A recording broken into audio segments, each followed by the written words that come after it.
Seguimos con Tarek. Tarek, el 11 de abril, el 12 de abril, yo fui a buscarte en el DSI. No solo porque me parecía que no era un delito que tú fueras militante y amigo de Chávez, eso no me parece un delito. Y te lo estoy diciendo porque yo en este momento, yo no soy un defensor de los derechos humanos, ni esa es mi especialidad. Pero cuando uno recoge, ¿qué recoge uno? Gente que te dice, la esposa de Enrique Márquez me dice que no ha podido verla.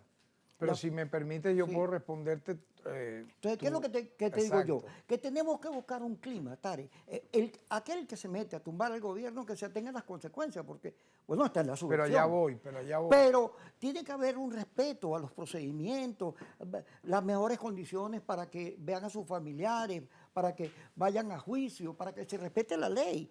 Pero tiene que también buscarse un sentido de paz. Oye, ¿hasta cuándo vamos a seguir peleando? Pero ya va. Pero Alguien tiene pero que empezar a generar paz. Es que la manera como tú planteas la pregunta y además haces el comentario, exhibe una opinión. Ya tú estás preguntando, comentando, opinando. Y estás preguntando, comentando, opinando, yo te respeto como siempre, bajo un esquema de no mirar el fondo de por qué han ocurrido esas detenciones. Y vuelvo entonces a recordártela. Vuelvo a recordártela. Por ejemplo, ¿tiene sentido que tú lances a jóvenes que previamente tú has drogado con huele pega? Eso está comprobado. Le has dado $10, $5 o un vasito de Nutella, como pasó el 2014, en el 2017, para quemar personas vivas, para disparar porque tenían armas, convencionales y no convencionales. Tú sabías que en el 2017 el 50% de las personas fallecidas eran policías y militares, miembros de los cuerpos de seguridad del Estado. ¿Tú sabías eso? Tú no lo sabías porque no te interesa saberlo. Mucha gente cuando tira eso, no, yo sí he dicho, yo también mueren del otro lado, perdóname, yo hice las investigaciones como defensor del pueblo, presentamos un informe y luego como fiscal continuamos. Escúchame. La otra mitad, un 40% de la otra mitad o un 30% eran también personas asesinadas por estos guarimberos, por estos asesinos encapuchados, civiles que venían caminando, que venían pasando. El método que utilizaron los francotiradores, el 4, para generar toda una especie de caos en Venezuela, el 11 y 12 de abril, los que se instalaron en el Hotel Ausonia y el Hotel Edión. Ellos mataron chavistas y algunos manifestantes opositores, para que luego los militares, antes que los muertos hubieran ocurrido, leyeran, no sé si te recuerdas, los militares fascistas, un documento diciendo a esta hora han ocurrido tantos muertos, por eso nos rebelamos. A esa hora no había ocurrido todavía ningún muerto, pero eso era el plan, escalar a partir de ahí para justificar el golpe de Estado. Entonces fíjate, cuando tú me preguntas a mí y yo te respondo, dame chance, los sucesos a los cuales te hago mención del 2017 son nefastos. O sea, buscar quemar Venezuela, matar soldados, policías, gente inocente que venía caminando, quemar personas vivas. Porque la fiscal general de la República dijo, no, él no lo matan por su condición de ser chavista, sino porque se robó un teléfono. Mentira. Como queriendo decir que está justificado que lo quemaran. No, eso fue un crimen de odio, de los peores conocidos en Venezuela. La muerte, y en América Latina, el asesinato de Orlando Figuera. Nosotros hemos pedido, ¿verdad?, la extradición de uno de sus asesinos, Enzo Franchini, que está viviendo un exilio dorado en España. No nos lo han entregado, a pesar de que en primera instancia apoyaron la extradición del Ministerio Público. Y eso es una deuda pendiente. Ahora voy más allá.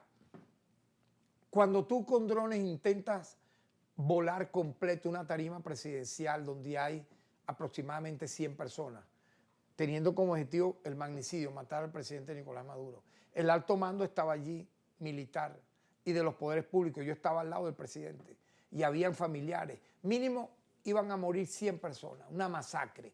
Las personas detenidas aparecen en las listas del alto comisionado de la ONU y de las ONG, entre comillas, derechos humanos, como presos políticos. No, son terroristas los detenidos, porque buscaron lo que te estoy comentando ahorita. Igual los mercenarios de Gedeón y todos estos últimos que dicen que han venido a Venezuela a ver a sus novias. Eso no lo cree nadie. Un ucraniano, un español, un italiano, un argentino. Oye, qué casualidad, chicos. Un X del Medio Oriente, unos colombianos, todos vinieron a ver a las novias de ellos. Mentira. Estaban involucrados en este tipo de trama porque ellos tienen la ensoñación de haber sido frustrados y descubiertos y detenidos con la operación que hubo en plena pandemia, no se te olvide, mayo 2021, Operación Gedeón. Ellos quedaron como picados con eso. Oye, los detuvieron los de Silver Corp, acuérdate, Grudó. Después lo detuvieron, lo metieron preso. Para mí, porque no cumplió el objetivo. Ajá, terminaron vengándose. Tú vas a decirme que esos son presos políticos. Voy a lo del 28 de julio. Toda ese país que quisieron ellos llevar en llamas. Gracias a Dios no fue así. Eso duró exactamente el 29 de julio y la mitad del 30. Un día y medio. Pero en ese día y medio, hermano, ¿sabes cuántos muertos ocasionaron? Ellos, 28, incluyendo las dos lideresas del chavismo que fueron muertas por crímenes de odio, una en Bolívar, otra en Aragua. ¿Tú sabías que las excusas de las personas eran: no vale, a mí me pagaron, me dieron $20, ¿para qué? Bueno, para que yo en la moto lanzara una bomba incendiaria? Por Dios, y están detenidos muchos de esos financistas. Otros se fugaron, pero es que ahí no quedó. Si tú me dieras que quedó ahí con esos detenidos, te repito, óyeme, casi todos fueron liberados con medidas cautelares, pero fueron procesados. En la cuarta, me vas a venir a dar ideas y clases en la cuarta. Desapariciones forzadas, se calcula 3.000 en la década de los 60. 5.000 ejecutados extrajudicialmente, 5.000 del año 61 al 70. Pregúntame cuántos detenidos sin órdenes previas de debido proceso. 50.000, todos los civiles eran llevados a tribunales militares. No me compares, chicos. Yo comencé a ser activista de los derechos humanos en los años 80. En los años 90 ejercí ya como abogado. Uno iba, yo lo digo siempre, por favor, uno iba al Ministerio Público en la esquina de Ferranquín, en la época, lo digo sin temores, de Ramón Escobar Salón y Iván Darío Badel. Esos fiscales te recibían siendo uno un abogado con los familiares de las víctimas, representando en este caso la ONG de el padre Matías Camuña, Comisión Justicia y Paz de Petare. Yo fui consultor jurídico de esa ONG y yo despachaba en la parroquia Petare, ¿cierto? Frente al casco histórico. Cada vez que paso por ahí a hacer el Ministerio Público Bato Comunidad, por cierto, de aquí salgo al Ministerio Público Bato Comunidad en la Plaza Bolívar, paso por allí. Hermano, mira, eran familiares que le ejecutaron mataron a sus hijos, a sus nietos, torturados, etc. Ellos te recibían, los funcionarios de la Fiscalía, con un odio, hermano. Habrán excepciones, claro que sí, siempre hay excepciones, pero con una rabia, ajá, dígame, que no sé qué, pero, y los casos te los archivaban, hermano. Te estoy hablando de años 80, 90, la masacre del 27 de febrero. Dime, hubo un detenido, se calculó 3.000 muertos, hermano. Vamos a hablar aquí. No hubo un solo detenido. ¿Y las personas qué estaban haciendo? Perdón, ni siquiera fueron el 27 de febrero los asesinatos. Fueron posterior, no sé si me capta. 28 de febrero, 1, 2, 3 de marzo. Toque de queda en todo el país. Era para vengarse Carlos Andrés. No quiso Carlos Andrés bombardear el cuartel de la montaña donde estaba Hugo Chávez. Esa es historia patria, hermano. Los militares se negaron. Oye, ¿cómo vamos a bombardear ese cuartel? No, porque ella está, genocida, no sé qué, todas las mentiras que decían.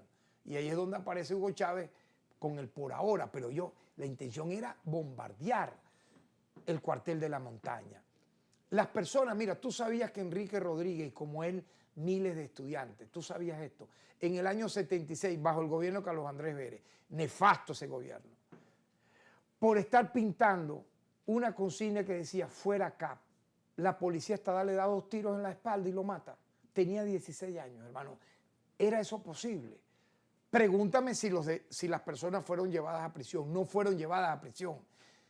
Nosotros luego reivindicamos a Enrique Rodríguez colocándole a un CDI su nombre, indemnizamos a la madre, rendimos homenaje, cosa que queríamos hacer. Igual con Noel Rodríguez. Tú sabías que Noel, gobierno de Caldera, Tú sabes que gobierno de Caldera, permíteme, Noel Rodríguez, ¿tú sabes estudiante de qué? Economía de la UCB, detenido en Caracas, en la avenida Lecuna o avenida Baral, en junio del año 73.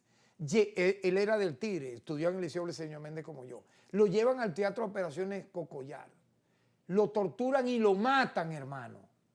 ¿Tú sabes cuánto tiempo duró la madre buscando los restos de su hijo? Hasta que 40 años después, una persona que trabajaba en el Cementerio General del Sur dijo, por aquí enterraron unas personas hace 40 años. Se hizo un estudio y uno de los restos era el de Noel Rodríguez. Su madre aún vive, la madre de Noel Rodríguez tiene más de 100 años y vive en el Tigre. Yo con ella me reuní muchísimas veces. ¿Tú crees que esas cosas que yo estoy mencionando se comparan, perdóname, ya va, se comparan con lo que tú me has dicho ahorita? Tú sabías que no se comparan. Yo milité con Noel Rodríguez. Pero es que no se compara. Yo milité con Noel Rodríguez y sufrí cuando lo detuvieron y lo mataron.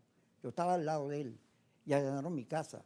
Y en el año 1963, la DIGEPOL allanó mi casa. Será 73, 63. Se llevaron ¿Pero y qué edad tenías tú en el año 63? Como 4 años.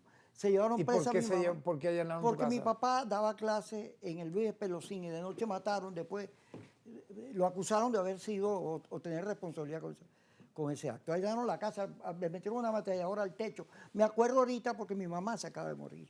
Y recordé el episodio. Sentido porque, pésame, hermano. Porque no, todo eso que tú dices yo lo comparto, Claro, comparto vale. mucho. Fue un terrorismo de Estado. No, pero yo creo que hay que salirse de la violencia. Pero que claro, el discurso de la violencia, así tengas unos conspiradores, tú tienes que tratar que la estabilidad, la democracia, el libre debate de las ideas, hay un clima de país. Pero como lo hemos hecho no tú y yo haga. aquí, pero escúchame. Pero hay denuncias, hay una cantidad de denuncias. Pero no puede esa oposición extremista que no cree en las elecciones. Porque la que Yo cree con en las esa gente no tengo elecciones, nada que ver. fíjate, la que cree en las Estoy elecciones. hablando de los que son pero demócratas y permíteme, están detenidos. La que cree en las elecciones tienen, si mal no me equivoco, más de 25 parlamentarios, hermano. Y ellos van a tener su voz y voto allí, van a debatir, y ahorita van a participar en las elecciones municipales, ya participaron en la de gobernadores. Entonces, ¿qué ocurre? Pero los que no creen, como yo no gano, entonces no creo. Fíjate tú lo que decían este señor María Corina y Edmundo González. ¿Qué decían? Participaron como excusa en las elecciones el 28 de julio del año pasado. Pero ellos decían que no iban a reconocer los resultados. Pero ya va, ¿por qué? No fueron a firmar cuando el CNE invitó al Poder Electoral a todos los candidatos a un compromiso en esa materia. Ellos no fueron. ¿Por qué? Pero este Edmundo González como que quería ir. Mandó al abogado. No, pero no, usted no es el candidato.